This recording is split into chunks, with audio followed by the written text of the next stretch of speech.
ক্ষেত্রে আরকান বিন আবিল আরকাম রাদিয়াল্লাহু তাআলা আনহু এর সম্পর্কে একটু জানতে চাই স্যার। বিসমিল্লাহ, আলহামদুলিল্লাহ, ওয়াসসালাতু ওয়াসসালামু আলা রাসূলিল্লাহ ওয়া বা'দ। রাসূলুল্লাহ সাল্লাল্লাহু আলাইহি ওয়াসাল্লামের সাহাবীদের মধ্যে অন্যতম প্রসিদ্ধ একজন মুহাজির সাহাবী।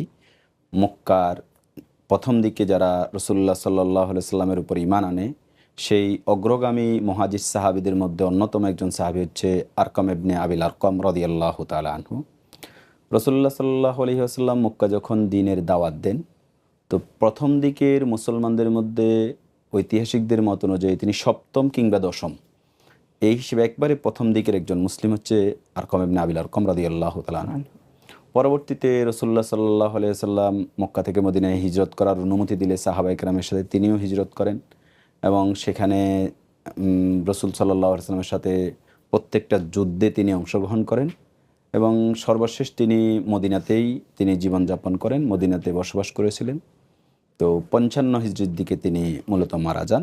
তিনি রাসূলুল্লাহ সাল্লাল্লাহু আলাইহি ওয়াসাল্লামের বংশীয় কুরাইশ বংশেরই একটি শাখা বনু মাখজুম গোত্রের লোক ছিলেন এবং তার দাদা এবং প্রত্যেকভাবে তারা খুব প্রতিষ্ঠিত ছিল।